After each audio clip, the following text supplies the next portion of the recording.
Монгол Улсын ерөнхийлөгчийн Ивэлдор зохион байгуулагдаж буй Алтан хайч 2025 хонь ноослогчдын улсын анх дугаар тэмцээний хүрээнд олон талт үйл ажиллагаануудыг зохион байгуулсан мэлээ. Цахим хоршоо төсөл Монголын nooson бүтээгдэхүүн үйлдвэрлэгчдийн холбоотой хамтран ноосны чанар бэлтгэн нийлүүлэлтэд тулгарч байгаа асуудлууд гарч шийдэл сэдвээр дотоодын ноос боловсруулах үйлдвэр малчид эрдэмтэн судлаачидтай хамтран асуудлуудаа хэлэлцлээ.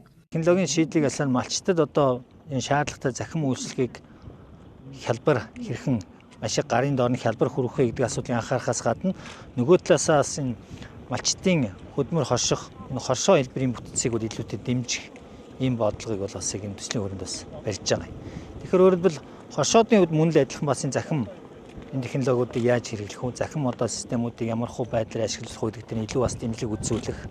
За малчид энэ хорснороо яах вэ гэхээр эргээд нөгөө малчтын түүхийд бэлтгэл дээр түүхийд бэлтгэлийн нэгжийг үүсгэх замаар өөрсдийнхөө ажилтны одоо хуваарьт бас өөрчлөлт орох замаар эргээд энэ түүхийн эдийн яг бэлтгэлийн чанар сайжирна. Эргээд үйлдвэрүүд дээр бас тулгарч идэг асуудлуудыг шийдэх бүрэн болцоотой гэсэн иймэрхүү байдлаас шийдэх бас болцоотой гэсэн байд ингэж харагдаж байгаа юм. Цагаан алт үндэсний хөдөлгөөний хүрээнд Япон улсын засгийн газрын нийгмийн хөгжлийн санхын санхүүжилттэй хүнсгүдэй аж ахуйн хөнгөн үйлдвэрийн яам Дэлхийн банкны дэмжлэгтэйгээр цахим хоршоо төсөл хэрэгжиж байгаа билээ.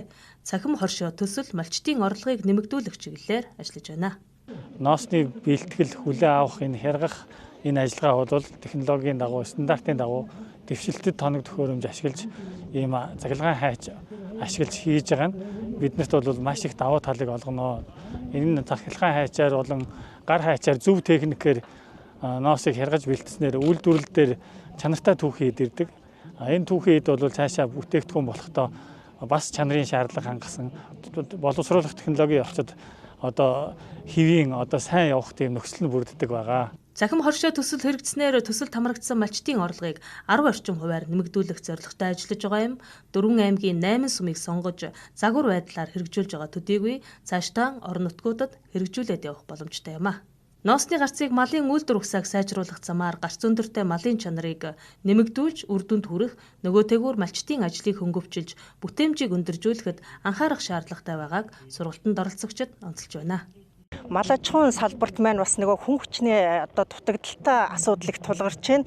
Тэгэхээр малчдын хувьд бол одоо өнөөдөр ноос ноолуураа бэлтгэхэд хүн хүч дутагдaltaй учраас нийт ялангуяа хоньны ноос, хэмээний ноос, сарлгийн хөврөө одоо бүрэн ноосолж чадахгүй.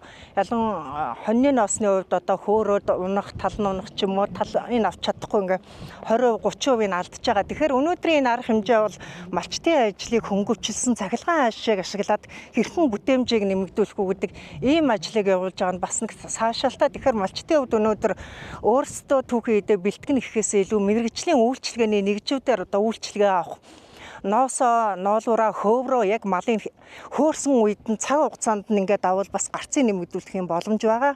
Малчтын хөдөлмөрийг хөнгөвчилж цаг хугацаа хэмнэсэн техник технологиг нэвтрүүлж малын гаралтай түүхий эдийн боловсруулах үйлдвэрлэлийг нэмэгдүүлснээр хоньны ноосын үндсэнийг өсгөж хаягдалгүй ашиглаж nooson бүтээгдэхүүний эцсийн үйлдвэрлэл хөгжих гарцууд байгааг сургалтын үеэр онцлолоо.